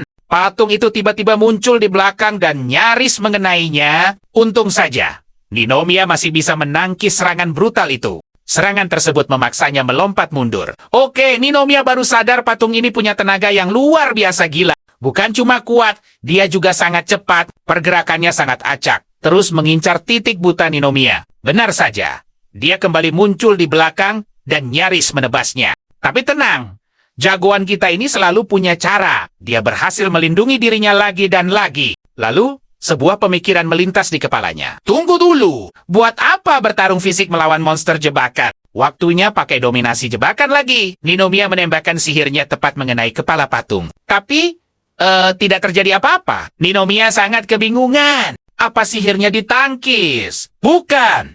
Kebenaran yang pahit akhirnya menghantamnya. Level kemampuannya ternyata masih terlalu rendah. Jelas sekali, dia belum mengumpulkan cukup pengalaman untuk menguasai kemampuan barunya ini secara maksimal. Berbeda dengan Mimi yang cuma monster level rendah, patung ganas ini butuh tenaga ekstra untuk ditundukkan. Tanpa ragu, Ninomiya langsung menemukan solusi. Terus hantam patung itu dengan sihir dominasi jebakan sampai benda itu akhirnya menyerah. Pantang mundur. Ninomiya lepas tembakan lagi. Tapi kali ini kosong. Patung itu geraknya beneran kilat banget. Nah, di sini dia baru sadar kalau tembakan pertamanya tadi murni hoki. Tapi tunggu dulu. Cowok kita ini pintar. Kalau dia bisa baca pola gerakannya, peluang menang itu pasti ada. Tiba-tiba, patungnya ngilang gitu aja. Ninomiya nggak diam, dia langsung pasang jebakan buat mancing targetnya keluar. Tapi pas dia lagi sibuk, tebak siapa yang muncul di belakangnya? Iya, patung itu. Baru aja mau diserang, jebakannya aktif. Dan kalian tahu apa jebakannya? Ember Kusian. Air langsung tumpah ngeguyur patung itu. Yang sayangnya malah bikin si patung makin ngamuk parah. Ngamuk besar, dia langsung ngayunin pedangnya ke arah Ninomiya membabi buta. Untungnya dia berhasil menghindar. Patung itu jelas makin emosi.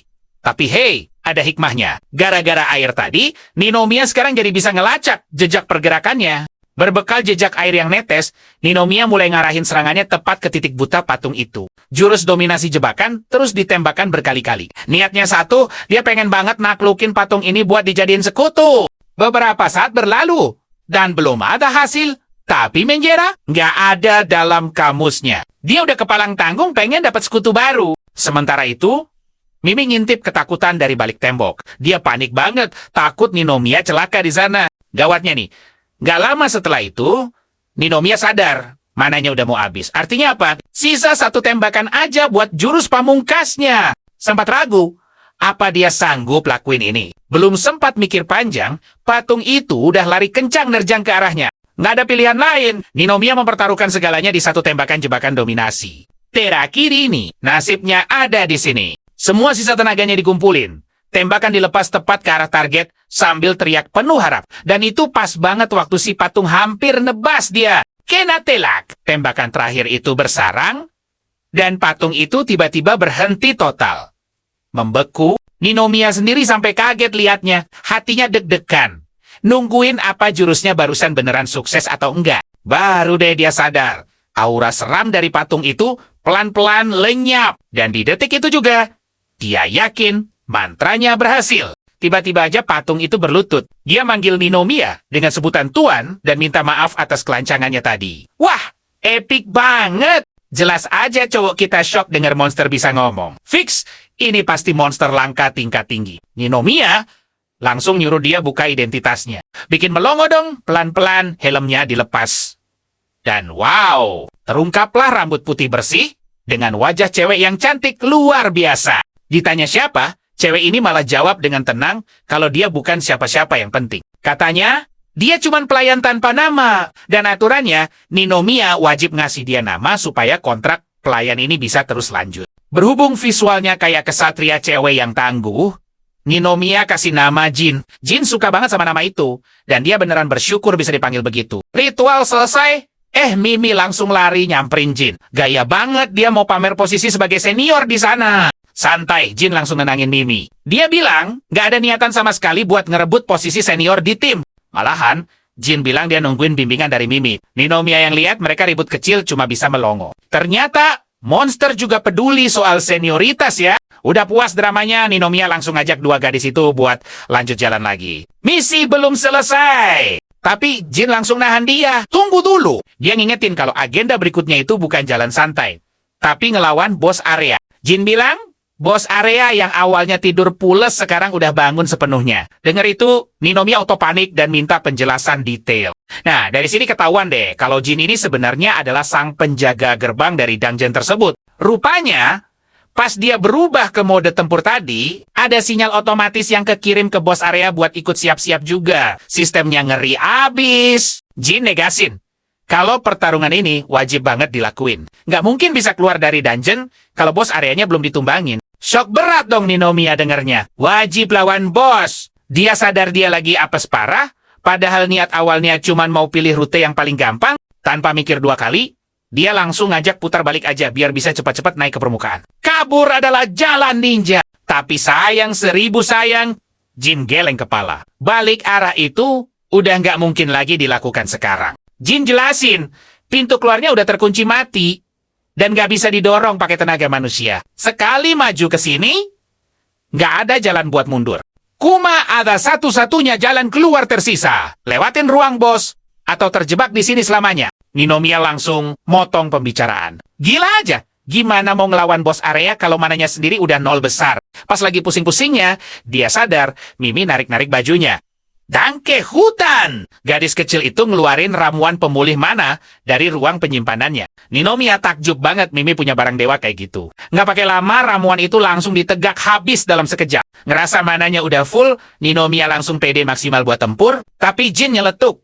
Percuma aja pulih kalau dia nggak punya atribut sihir air. Masalah utamanya nih, bos area yang bakal mereka hadapin sebentar lagi, itu adalah perwujudan langsung dari elemen api. Udah jadi rahasia umum, buat bisa numbangin monster, api selevel itu. Mereka butuh sepasukan penyihir air tingkat tinggi buat ngelepasin serangan air masif secara bersamaan. Terus mereka harus gimana dong sekarang? Nyadar soal ini, Ninomiya langsung panik. Gawat banget kan? Dia sama sekali nggak punya elemen air. Tapi tenang, dia mikir sejenak. Dan boom, otak jeniusnya langsung nemu ide brilian. Karena dia nggak bisa kabur lewat pintu masuk tadi, dia nanya ke Jin, apa monster bisa ngelewatinnya? Dan tebak, Jin bilang, bisa banget. Ninomiya baru aja nyusun strategi, tiba-tiba gempa. Seluruh ruangan bergetar hebat. Jin langsung ngasih tahu kalau bos area ini udah muak nunggu kelamaan. Makanya, monster raksasa itu mutusin buat nyerang duluan. Jin buru-buru nyuruh Ninomiya buat pasang sihir pelindung. Kenapa? Karena kobaran api yang super panas udah melesat ke arah mereka.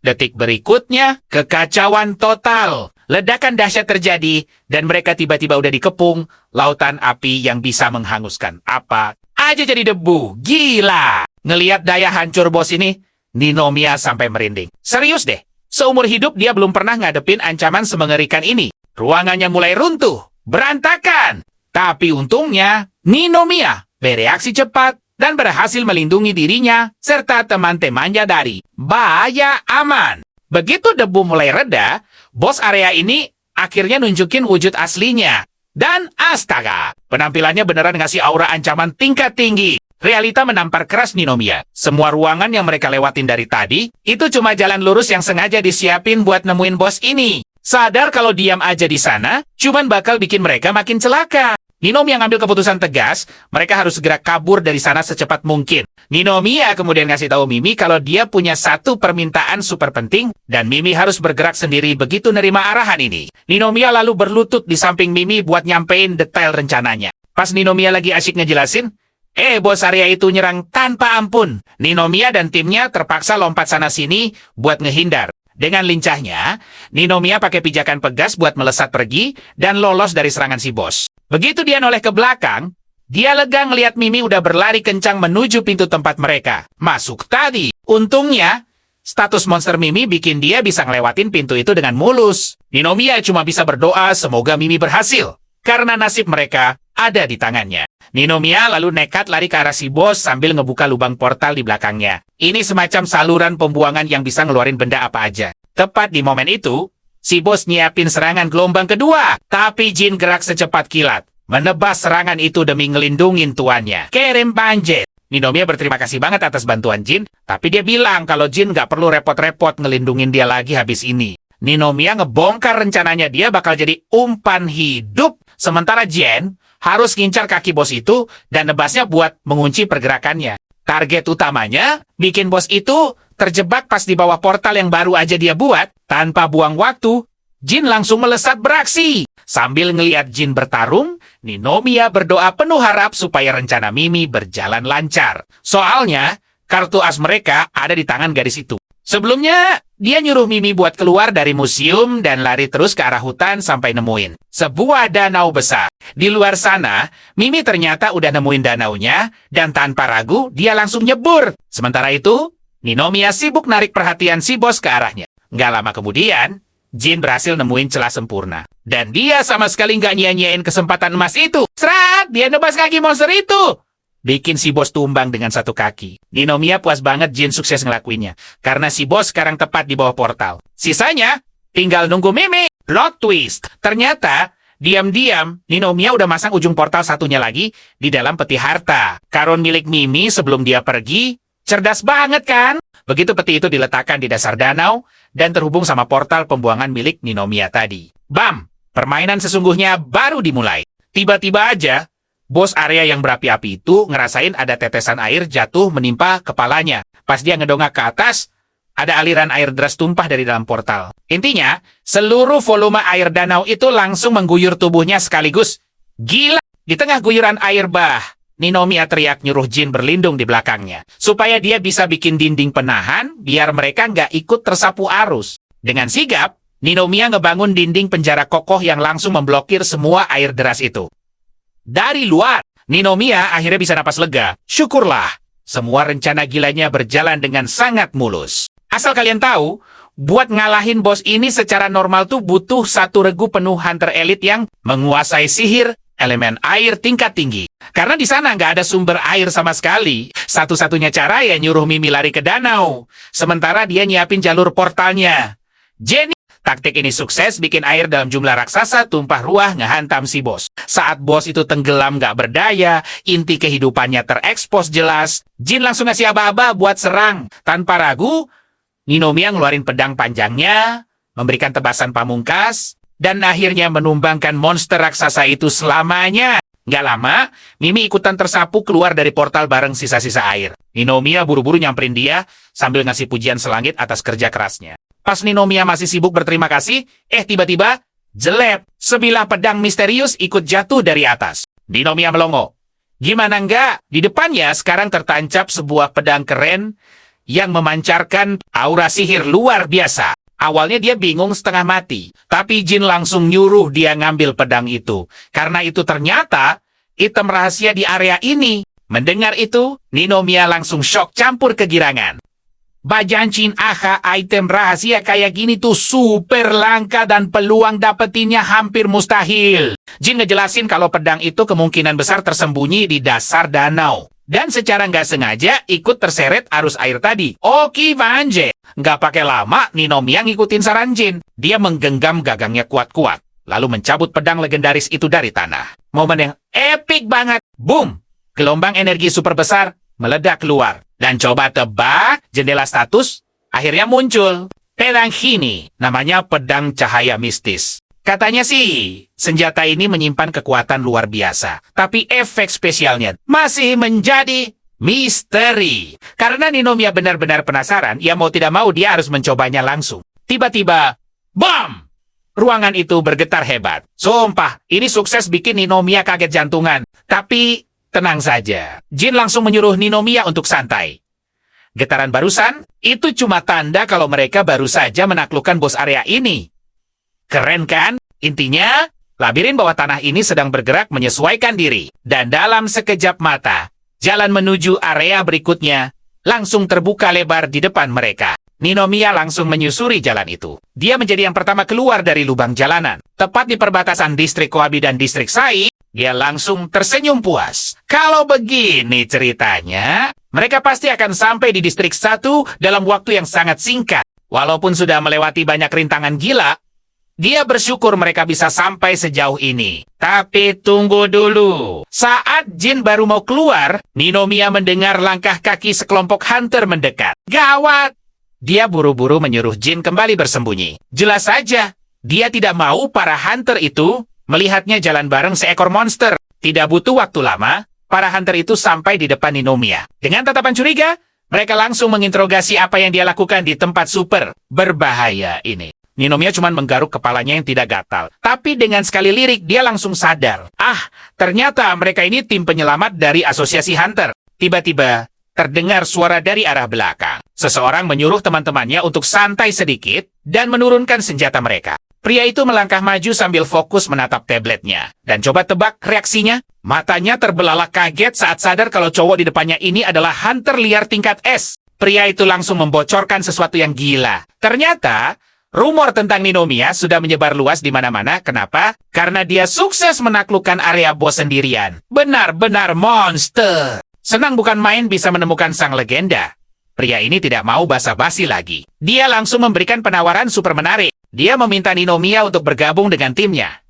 Imbalannya, dia bakal menggunakan otoritas khususnya untuk langsung meresmikan status Hunter Ninomiya Detik. Itu juga, gila, jalur VIP.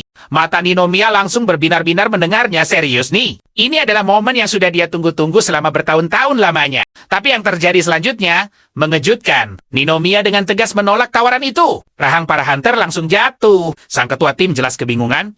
Tapi dia yakin Ninomiya punya alasan sendiri. Dengan lapang dada, ketua tim itu mempersilakan Ninomiya untuk terus bertindak sendirian. Ya, kalau memang itu jalan ninja yang dia pilih, tapi sebelum pergi, dia memberi satu peringatan penting. Ada sekelompok hunter ilegal yang sedang bikin onar di distrik A. Walaupun Ninomiya sudah sering berurusan dengan orang-orang macam itu. Nada bicara ketua tim tadi entah kenapa terasa mengganggu. Firasatnya mengatakan, dia harus tetap waspada karena situasi bisa berubah kacau. Begitu para hunter itu pergi menjauh, Ninomiya langsung memanggil Jin dan Mimi. Oke, kalian sudah bisa keluar. Situasi sudah benar-benar aman sekarang. Jin langsung menatap Ninomiya dengan penuh tanya. Apa dia yakin dengan keputusan ini? Menolak bergabung dengan para hunter resmi tadi, terdengar seperti langkah yang cukup nekat. Ninomiya tersenyum tipis dan menjawab santai. Dia sudah muak dan lelah mencoba mendaftar sebagai hunter resmi. Lagi pula, dunia ini sudah terbalik tidak karuan. Status resmi, itu sama sekali tidak penting lagi sekarang. Ditambah lagi di situasi gila begini, dia belum siap percaya pada sembarang orang. Dia menatap teman-teman monsternya. Dengar, aku sama sekali tidak butuh para hunter itu. Kenapa? Karena aku sudah punya kalian bersamaku.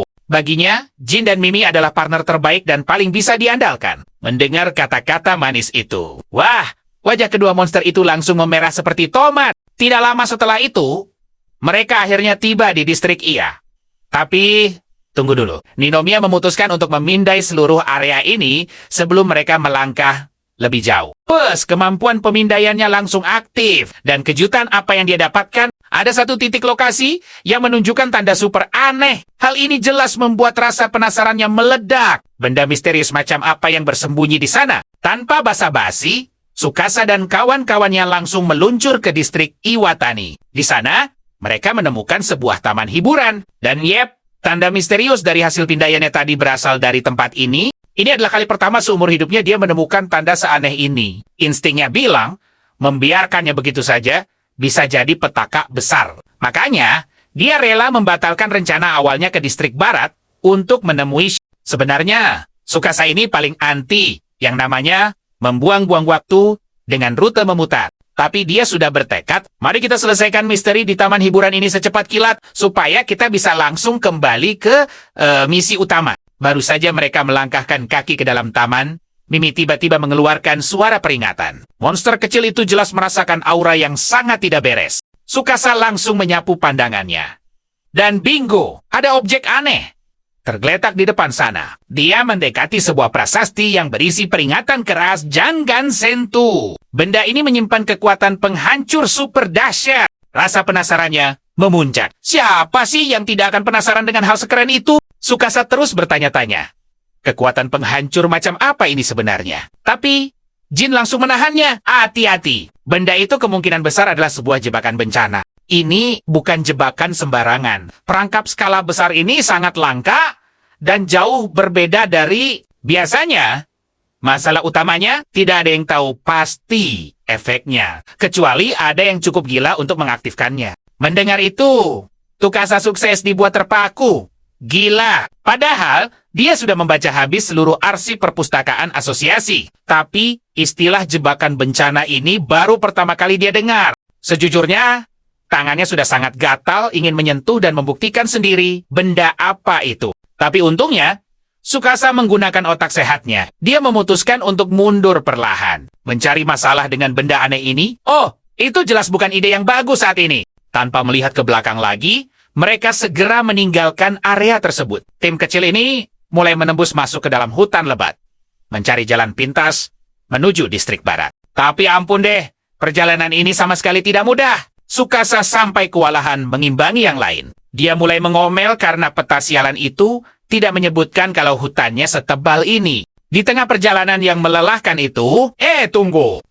Di depan sana, sekelompok hunter sedang bertarung sengit melawan monster. Dilihat dari seragamnya, mereka itu pasukan resmi Asosiasi Hunter. Setelah mengamati dari jauh, Tsukasa sadar mereka sama sekali tidak kompak. Jadi, tanpa pikir panjang, dia langsung melesat maju. Dia harus membantu sebelum monster itu menghabisi semuanya. Tapi tiba-tiba saja, ada kilatan cahaya yang melesat kencang, langsung menuju monster itu. Saat diperhatikan lebih jelas, wow, itu adalah seorang hunter perempuan yang menerjang dengan pedangnya dalam kecepatan penuh. Tebasan pedangnya secepat kilat. Gelombang kejut dari serangan itu benar-benar mengguncang seluruh hutan. Benar-benar gila. Jin panik menanyakan keadaan Tsukasa. Tapi tatapan Tsukasa justru terpaku pada hunter misterius yang baru saja muncul ini. Hunter cantik itu meminta maaf karena datang terlambat. Semua orang langsung kagum dengan kekuatannya. Dia memperkenalkan diri sebagai Tsumugi Asahina, hunter peringkat S dari Asosiasi Hunter. Tsumugi bercerita kalau sebenarnya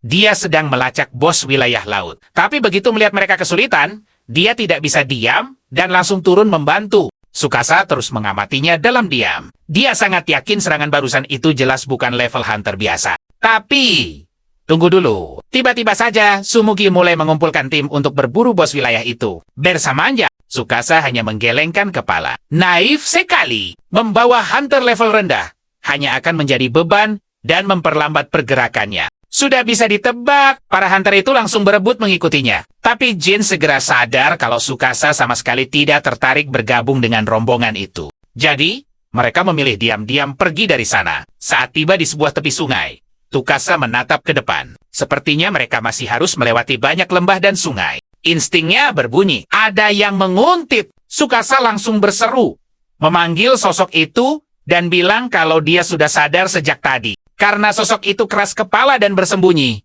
Tsukasa bersiap-siap. Waktunya memakai kemampuan jebakannya untuk memaksa orang itu keluar. Melihat Tsukasa bersiap menyerang, Penguntit itu panik luar biasa. Dia langsung melompat keluar dan memohon agar dibiarkan pergi dengan selamat. Pria itu merengek, mengaku sebagai warga biasa yang kebetulan lewat. Dia memohon dengan sangat agar Tsukasa tidak menjadikannya santapan para monster. Awalnya Tsukasa bingung.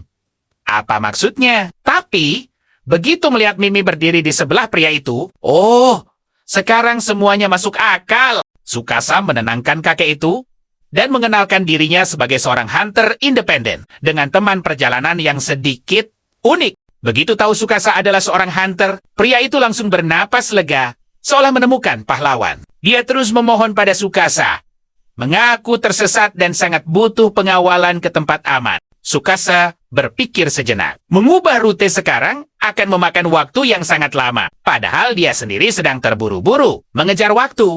Tapi kemudian dia ingat, monster sangat sering muncul di area ini. Akhirnya, Tsukasa mengalah dan memutuskan untuk mengantar kakek itu menemui tim Tsumugi. Tanpa membuang waktu, Tsukasa menyuruh pria itu untuk terus mengikutinya. Dia berjanji akan menyerahkannya dengan aman kepada pihak asosiasi hunter. Pria itu jelas kegirangan karena akhirnya bisa pulang. Tapi tiba-tiba, buk, dia menabrak Mimi. Dan peti ajaib itu sukses membuatnya melompat ketakutan. Tsukasa dengan cepat menengahi situasi itu. Dia sadar, jalan-jalan bersama monster peliharaan pasti akan membuat mereka diinterogasi habis-habisan oleh pihak asosiasi. Jadi rencananya diubah. Dia menyuruh Jin dan Mimi menunggu, sementara dia sendiri yang akan mengawal pria itu ke pihak asosiasi. Mereka menurut. Tsukasa pun berbalik arah, berjalan di depan sebagai pemandu untuk masuk ke dalam hutan. Setelah berjalan cukup jauh, kakek tua itu mulai mencoba mengobrol santai dengannya. Tapi Tsukasa langsung memperingatkannya dengan tegas. Jangan sampai lengah, karena monster bisa menyergap secara tiba-tiba dari mana saja. Padahal kakek itu punya rencana busuk tersendiri. Dia malah meremehkan Tsukasa, menganggap pemuda itu terlalu naif, karena berpikir hanya monster yang harus diwaspadai di tempat ini. Dia nekat menyerangnya dari belakang, tapi Tsukasa tidak bodoh. Pukulan reflektor teknik balasan instan dari gudang senjatanya sukses membuat pria itu tersungkur. Tsukasa menyeringai. Dia sudah memprediksi pengkhianatan ini sejak awal. Kenapa? Karena dia sudah dapat peringatan tentang maraknya hunter ilegal di wilayah ini. Merasa terpojok, pria itu tiba-tiba tersenyum licik dan memamerkan pedang langka milik Tsukasa yang ternyata sudah dicurinya. Katanya, dia berhasil merebut senjata itu memakai skill khusus. Tepat sebelum terpukul mundur tadi, dia menggenggam pedang itu dengan bangga. Kemampuannya sangat unik.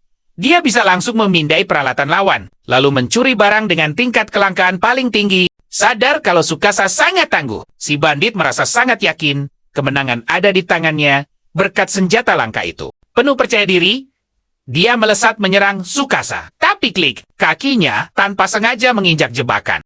Si ketika juga sulur berduri, muncul, dan melilit tubuhnya kuat-kuat. Dia benar-benar lumpuh, tak bisa berkutik. Syok berat dengan kejutan instan itu, si bandit berteriak panik. Dia bertanya, apa yang Tsukasa lakukan? Dengan tenan Tsukasa menjawab kalau dia tidak melakukan apa-apa. Jebakan itu aktif dengan sendirinya. Tsukasa tersenyum tenang. Dia sengaja memukul kakek licik itu ke arah sana, karena dia sudah tahu pasti ada jebakan aktif di titik tersebut. Tsukasa membongkar rahasianya. Pemindai jebakan. Setelah memungut kembali pedangnya, dia menatap si bandit dan berkata santai, bukan cuma kamu saja yang punya kemampuan curang. Sambil memainkan pedang di tangannya, Tsukasa memberitahu si bandit, dia belum pernah mencoba pedang ini. Jadi, maukah kakek itu menjadi kelinci percobaannya hari ini?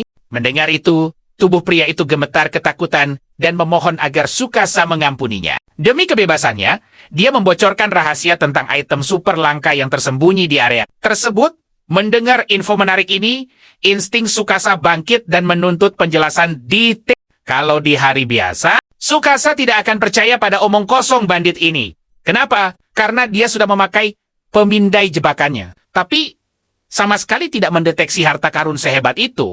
Lagi pula, item langka itu biasanya selalu dilindungi oleh jebakan berbahaya. Dan hal semacam itu, seharusnya bisa dideteksi radar Tsukasa dengan sangat mudah. Tapi karena skill pemindainya nggak bisa melacak semua item, kayak pedang langka di danau tadi, tiba-tiba, Jin muncul tepat di belakang Tsukasa. Pas Tsukasa noleh, Jin langsung jelasin. Dia dan Mimi lari secepat kilat ke sini gara-gara dengar suara pertarungan yang super heboh. Begitu tahu kalau cowok ini adalah pemburu ilegal, Jin langsung minta izin ke Tsukasa buat ngasih serangan penutup. Ya, biar kelar urusannya. Tanpa ragu, dia cabut pedangnya dan langsung mengincar si bandit. Tapi tunggu, si bandit panik parah dan teriak minta ampun sambil minta didengerin. Sambil gemetaran, dia ngaku. Katanya, pas dia lagi nyari mangsa, dia nggak sengaja nemu petunjuk soal item tersembunyi. Menarik, kan? Ceritanya begini. Waktu dia lagi nyasar di jurang, tebing batu di depannya mendadak gerak. Dan boom, monster batu raksasa muncul dari sana. Agak bingung ya.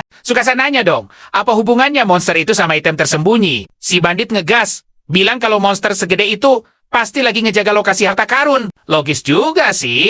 Otak jenius Tsukasa mulai menganalisa. Kayaknya orang ini ngarang deh. Jin juga ngingetin. Percaya sama omongan penjahat, kayak dia itu ide yang super bahaya. Jin nambahin fakta penting. Lokasi item tersembunyi itu acak banget. Kadang malah ada di tempat super sepele buat ngecoh para pemburu. Dengar penjelasan Jin, Tsukasa malah ngambil keputusan gila. Dia pilih buat ngikutin kata si bandit. Yah, sekadar nguji keberuntungan mereka.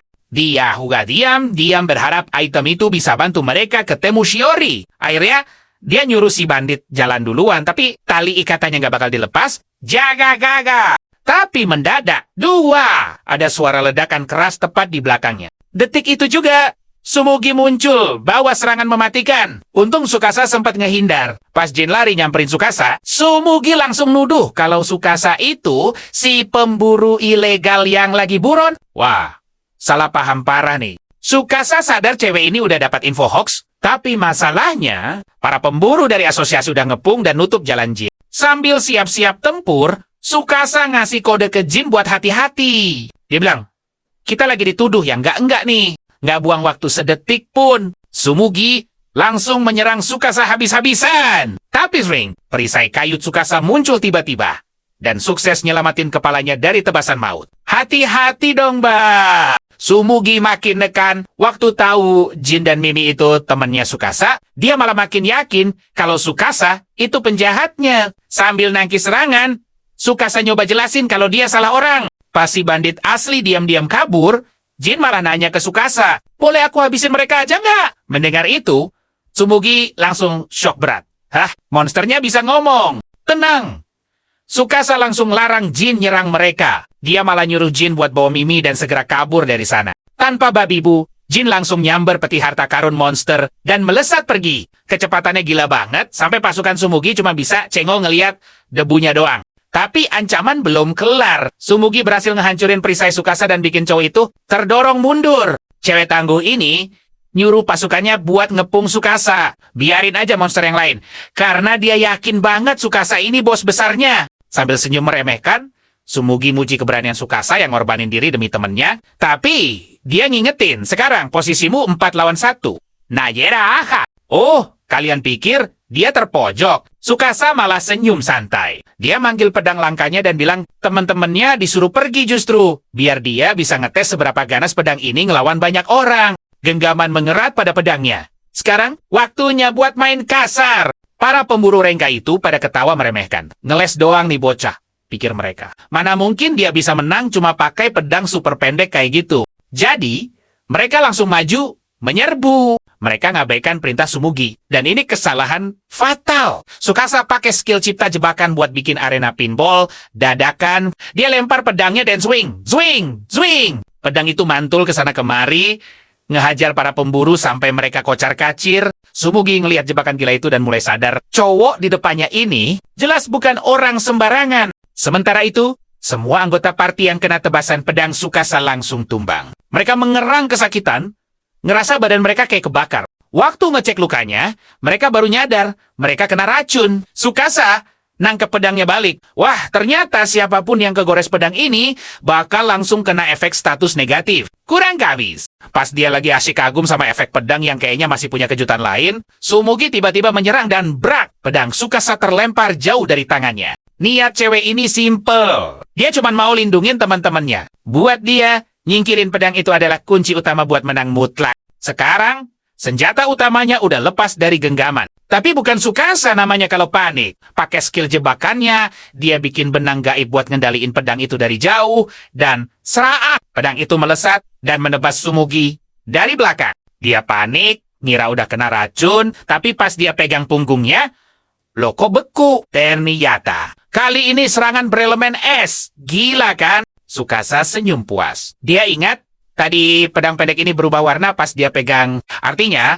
senjata ini bisa ganti-ganti atribut serangan sesuka hati. Oh banget! Tsumugi pantang mundur, harga dirinya dipertaruhkan. Dia teriak, bakal ngeluarin jurus pamungkasnya. Tsumugi nutup mata, fokus tingkat tinggi, dan was! Gelombang energi tebasan melesat tajam ke arah Tsukasa. Tebasan demi tebasan datang bertubi-tubi. Gila! Cepet banget! Tsukasa beneran kewalahan nangkis. Semuanya pakai pedang pendek itu. Hasilnya, senjatanya terlempar lagi. Tsumugi cerdik banget. Dia kirim satu tebasan buat ngarahin jatuhnya pedang itu tepat ke posisinya. Hap, Tsumugi berhasil nangkep pedang langka itu. Sambil tersenyum penuh kemenangan, dia nyuruh Tsukasa nyerah. Skakmat. Tapi, plot twist, pedang di tangannya mendadak berubah jadi ranting kayu biasa. Lalu meledak jadi kabut tebal. Dan di detik itu juga, waktu pertahanannya kebuka, Tsukasa melesat maju dan menjatuhkannya. Kena kau. Tsukasa lalu menjelaskan satu hal. Pedang yang asli, sejak awal, memang ada di tangannya. Dia juga ngasih satu saran keren. Jangan pernah menutup mata saat mau mengeluarkan jurus ke arahnya. Kenapa? Karena celah sekecil itu justru memberi Tsukasa waktu sempurna untuk diam-diam memasang jebakan. Tsumugi yang keras kepala tetap nekat menyerang. Dia bersikeras pertarungan ini belum selesai. Tapi tiba-tiba bruk, dia jatuh ke tanah, baru sadar tubuhnya sama sekali nggak bisa digerakkan. Dengan santai, cowok ini memberitahu kalau Tsumugi baru saja terkena efek kelumpuhan total. Tsukasa lalu menyuruh Tsumugi dan teman-temannya meminum ramuan pemulihan ringan buat mengobati luka.